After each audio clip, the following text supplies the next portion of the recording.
लोक लुभावन चुनावी वादे जो कई बार जुमलों में तब्दील हो जाते हैं, अब चुनाव आयोग की नजरों में रहेंगे।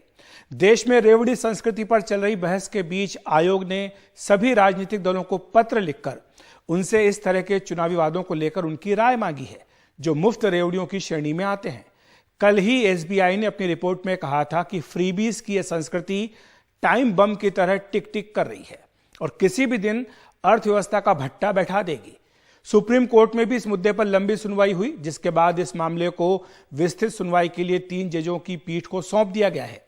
आयोग का पत्र ऐसे समय आया जब गुजरात और हिमाचल प्रदेश के चुनाव सिर पर हैं और वहां राजनीतिक दल मुफ्त बिजली, मुफ्त पानी, पुरानी पेंशन व्यवस्था जैसी रेवड़ियां बांटने की तैयारी में है।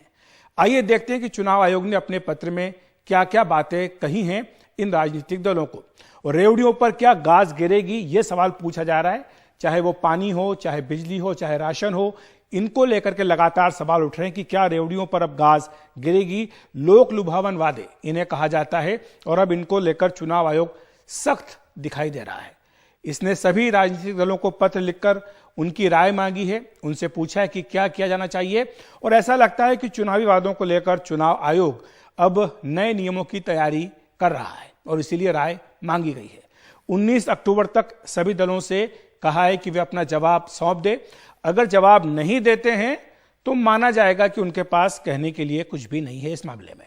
और चुनावी वादों को लेकर एक फॉर्म भरने की बात अब चुनाव आयोग कर रहा है कि सारे जितने राजनीतिक दल हैं चुनाव से पहले जो घोषणा पत्र अपने देते हैं उसी तरह का एक फॉर्म भी उन्हें भरकर देना होगा। इस फॉर्म में क्या क्या होगा, जो वादे आपने किए हैं वो पूरे किस तरह करेंगे, इन वादों को पूरा करने में कितनी रकम लगेगी और ये रकम कहां से आएगी, इसका भी जिक्र उन्हें करना होगा।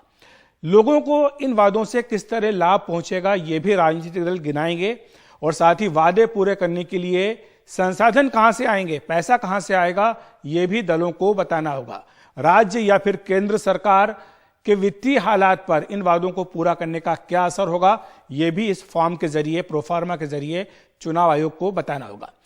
चुनाव आयोग ने यह स्पष्ट कर दिया है कि जहां तक घोषणा पत्र का सवाल है, यह तय करना राजनीतिक दलों का ही अधिकार है, वो उसमें हस्तक्षेप या अतिक्रमण नहीं कर रहा है। लेकिन कुछ वादे ऐसे होते हैं जिनका असर स्वतंत्र और निष्पक्ष चुनाव पर होता है, और इसीलिए सभी दलों और उम्मीदवारों के लिए जो सारी बातें हैं वो एक समान होनी चाहिए, लेवल प्लेइंग फील्ड होना चाहिए, यह चुनाव आयोग का कहना है। और जनता का विश्वास केवल उन्हीं वादों पर मांगे जो पूरे हो सके। यह नहीं कि हम आपको चांद लाकर दे देंगे, तो जाहिर सी बात है कि जनता इस पर विश्वास नहीं करेगी।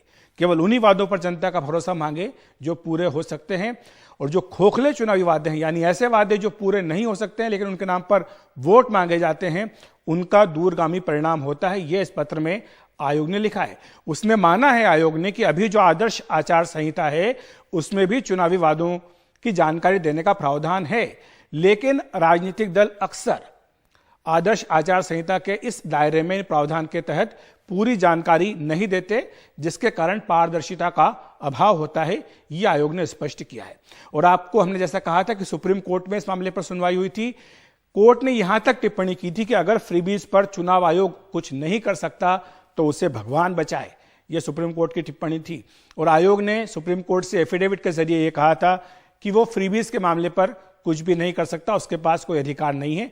यह पुरानी बात हो गई, और उसके बाद अब आयोग ने यह पत्र लिखा है, और साथ ही यह भी लिखा था चुनाव आयोग ने अपने एफिडेविट में कि जनता के ऊपर है कि वे वादों को लेकर किसे चुनते हैं, इसमें आयोग की कोई भूमिका नहीं है, उसका काम केवल और केवल चुनाव कराना है।